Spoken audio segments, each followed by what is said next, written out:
What's up, guys, and welcome back to episode 2 on the channel here aboard Tython Station. My name is Dan, for those of you just joining us for the first time, and I am a lightsaber and Star Wars enthusiast, let's say, among several other hobbies. I wanted to bring you guys another cool video for something that, had timing worked out differently, I wouldn't have been able to get. And here's what I mean by that. So, back for the Black Friday RTS sale last year in 2022 that Sabertrio did, they did an acid etched Vulcan based on like the star chart maps from Fallen Order, the game. I had already been thinking about buying kind of a standard saber from Sabertrio, and I had been drawn towards the Vektra. And I had heard that one was really loud, really good for spinning, and that the Vulcan was good as well. But when I saw that one, I had to jump on it. And the reason I'm glad it worked out that way is if it hadn't, then I would already have a Vektra and I wouldn't have been able to justify getting another one, even if I liked the custom look of it. But it did work out that way. So here we are now it's actually July 5th, 2023 at time of filming this. And Sabertrio's June 2023 RTS drop had some really neat sabers in it. And something I do like that they've started to do, because I'm a sucker for lore and story and things, is they're giving all their RTS sabers, for the most part, like names and backstories ahead of time, which I thought was really cool. So, like I said, I had no plans of buying another saber, but when this guy popped up, I had to jump on it. So this is one that they call Sojourner's Reach, and it is apparently based off of temple markings and apparently someplace you visit in Jedi Survivor. Have the game, haven't played it yet, finishing up some other games first, but I will play it. It was really the story that got me, where it was talking about how Jeddah, it's not just the place where Forrest Whitaker just let himself get blown up back in Rogue One anymore. We get a little deeper look into like the Kyber Temple, some different just kind of force-based places that are not completely focused on like Jedi or any of the political or religious organizations, and that just people that want to deepen their connection to the Force and go on a journey and build a lightsaber used to come here on a pilgrimage. And so that's what this is based off of. So they took a Vektra, they gave it some cool markings, which I'm not showing in detail because in a second we're going to jump over to tabletop so you guys can get a really good look at this guy.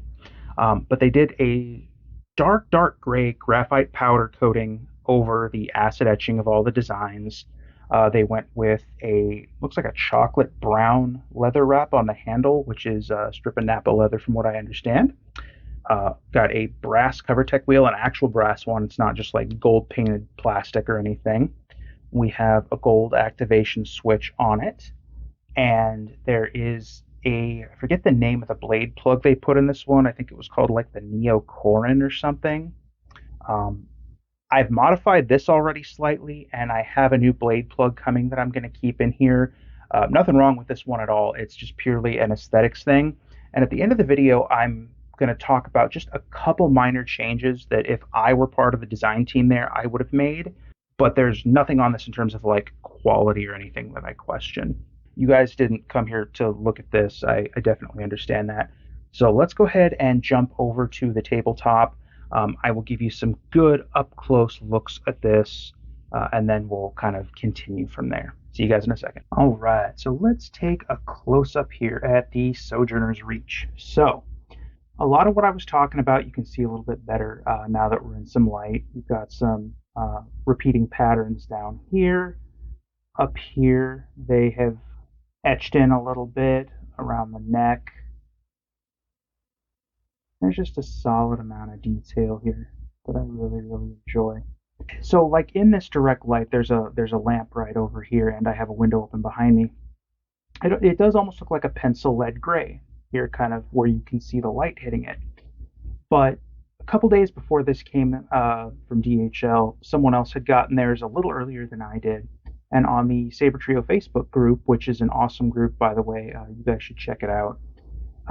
It almost looked like a hyper dark gray, almost black under certain lighting. So that was kind of a surprise in all the photos that I had seen. It looked like a fairly mid-level shiny gray. So I was afraid it was going to be a little darker than I had wanted it to be when I got it. But luckily, no. Now I will say the only exception to that, and when I do my my demo of it here in a second, and once it gets dark, I'm going to go outside and do a spin test for you guys so you can see what it looks like in action. Um, White blades look good, yellow blades look good. Anything else, I feel like the color just clashes. Like I tried, so a red blade is okay, although I don't really think that fits with the theme of what this saber is. But blue and green, just something about how the light hits your eyes from that, it makes the whole saber look just solid black. And I just with the brown and the earth tones, I don't really think those look good. But I'm going to go over some of the features of it here while it's close up and talk about a couple things that I noticed. So, like most Sabertrios, you're going to come down here to the pommel cap. We're going to go ahead and unscrew that. Now, one thing is you can see how smooth and quiet this is. That's one of, I don't even want to call it a complaint, but I do want to talk about anything that I noticed with this from the factory. And the threads, both here on the pommel cap and on the inside, they're very well cut, but I think there was some residue left either from the powder coating or maybe just the machining process, because it doesn't look like this part was powder coated, where it was very grindy and made like really high pitched squeaking sounds when you were putting the cap on and off.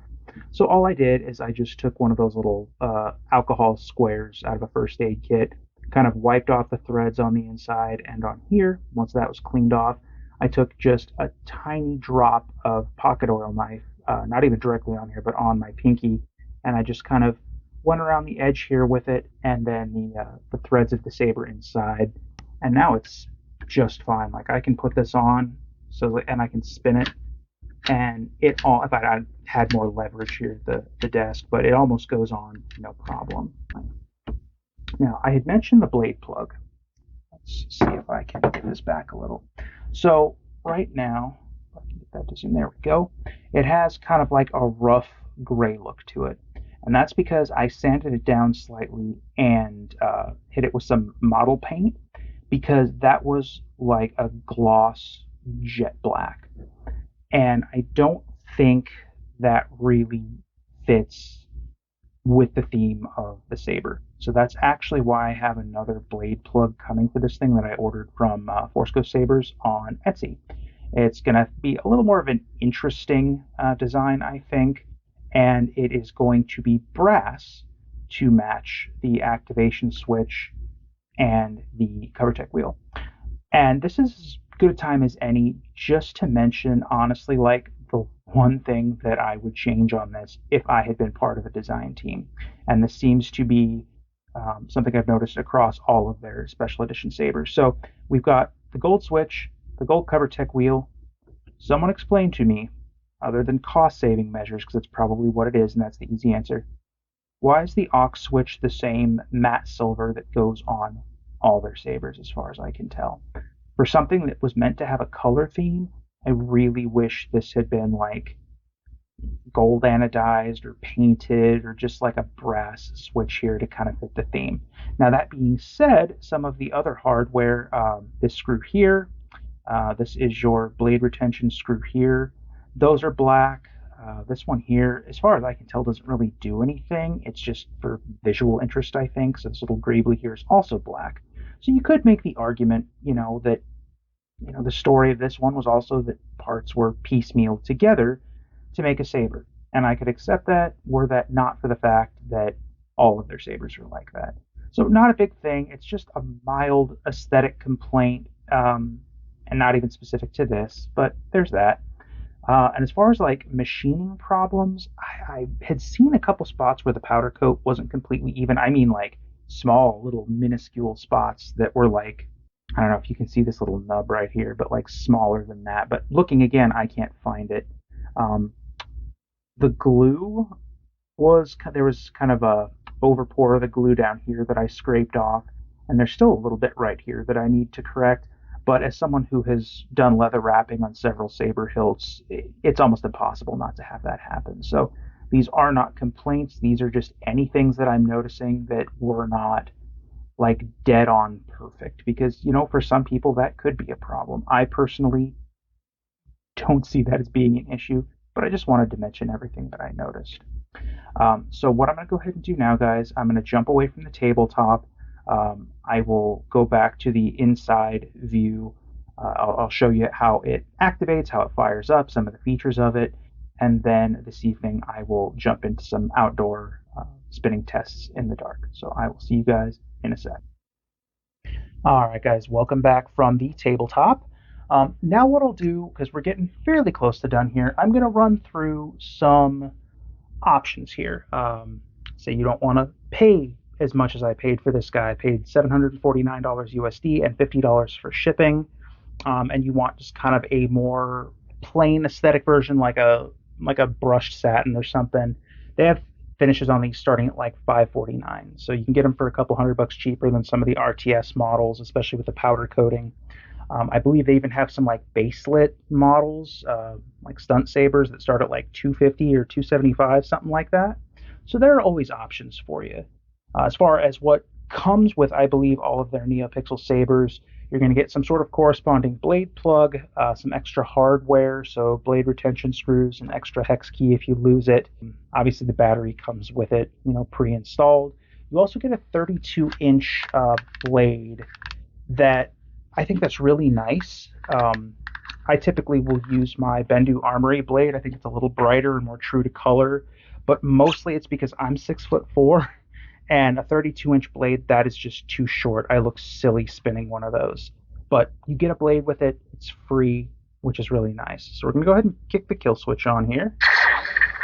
Light powers up. Put the pommel cap back on. Then we can either push the activation button or just twist on. Great smooth smoke. Flash on clash is super easy. Like, I can honestly use one finger to get that to go off, which is nice. Some sabers you have to hit them really hard, or they don't register half your hits. And I know you can go into the config file and kind of change the sensitivity, but it's a theme I've noticed. A lot of the other features I'll show you once I put a blade in. So I've got my Bendu Armory blade right here. But it's really nice. Twist off. Let's go ahead and throw that blade in. And if it seems like I'm rushing this part just a hair, it's because this is the 5th time I have recorded this section, either through me forgetting to turn off one of the lights back here that I was using for the tabletop, or because I'm using my phone. And that disconnect sound happens when you break connection, so now it's kind of cool, just so you know if there's connection or not. But yeah, the last couple times I tried to record it, my phone started to record it and then just shut itself off. So that sound means you have positive connection. We'll tighten this guy down.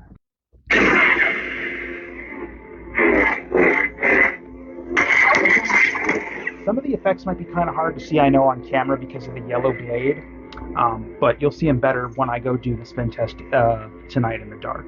So, blaster deflex, I've got orange, force lightning, kind of a bluish purple, like an indigo sort of. You've got force push sounds. You've got wall melt where you jab it into the wall. So the tip is showing white right now. You've got the same sort of thing where it's like tip drag across the floor and it'll show up a different color. Blade lockup. And that effect you can program to trace up and down the blade depending on how you're holding it, which is super cool. But it's just the sound this thing puts out is what I love. And then I think I mentioned it. If I didn't, I'll mention it again because it is worth saying. If you were to leave this untouched for a minute or two, that light will kick off on the button, and that's showing that the saber's gone into like a deep sleep mode, which is cool. It helps save your battery.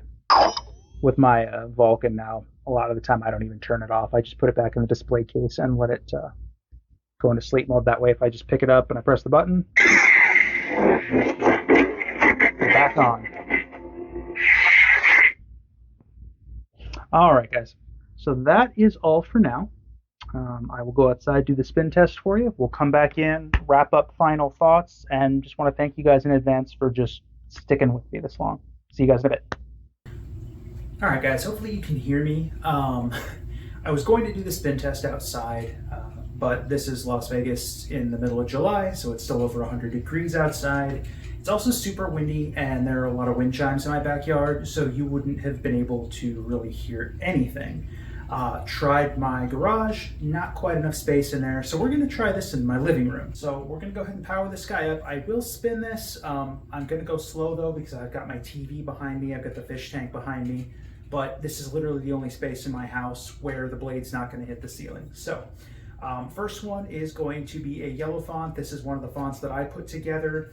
I think it just kind of gives a good demonstration of the sound in this guy. So on we go.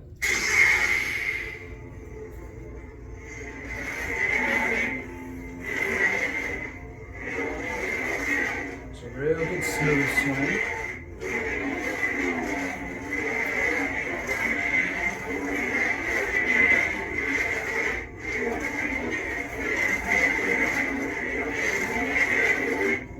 So we've got flash on flash. And we've got force lightning. We've got force push. Let's see if we can get tip drag on here. Yep. So I don't think my camera is quite reaching the ground, but that's what tip drag looks like when you're dragging it along the floor. Let's see if we can get some wall melt here, because it's the same command, but it's the difference between having it at like a 45-degree angle and hitting straight into a wall. There we go.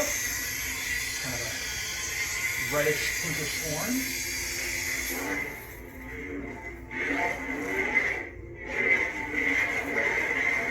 Easy to go from a forward grip into a reverse grip. Not that that's a really good way to fight, to be honest, but you can. Twist off. And let's check out some other, different blade styles and blade colors here real quick. Sound bank selection. White. Okay, so this is the light side font that is specific to Sabertrio. They have a light and a dark side one that come loaded.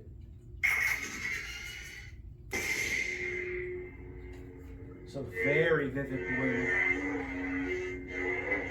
A lot of these preloaded fonts don't sound quite as rich, but it's not too bad. Sound bank selection. Dark edition. So this is Sabertrio's Dark Edition.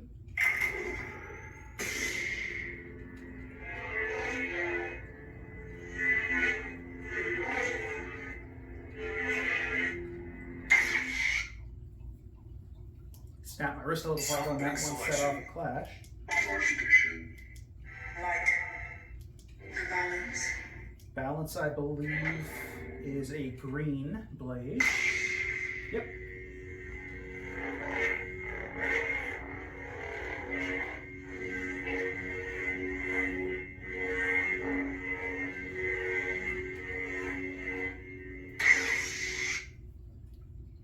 Sound bank selection. Let's see if I can find a white one. Darkness. Vengeance. Kylo Ren. Snippets. At last we must. And most of these come preloaded. Traitor! Oh, this one's kind of fun. So this is based off the shock baton that stormtrooper had that fought Finn in Force Awakens.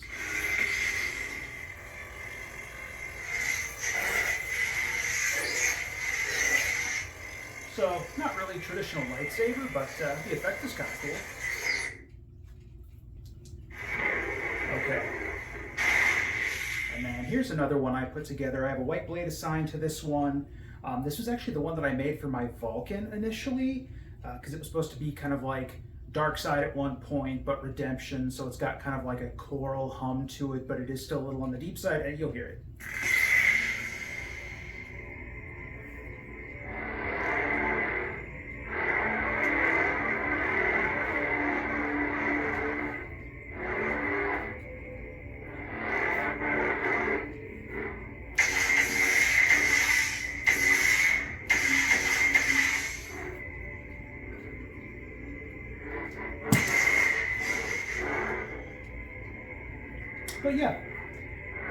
said about all there really is to say on this guy. Honestly, I probably won't even go back for a final thoughts. I might just cut it here unless I can think of something else, just to save everyone time. But I very much appreciate you guys all tuning in. I have more stuff coming in the pipeline, and we hope to see you again here back on Tython Station. We do not validate parking.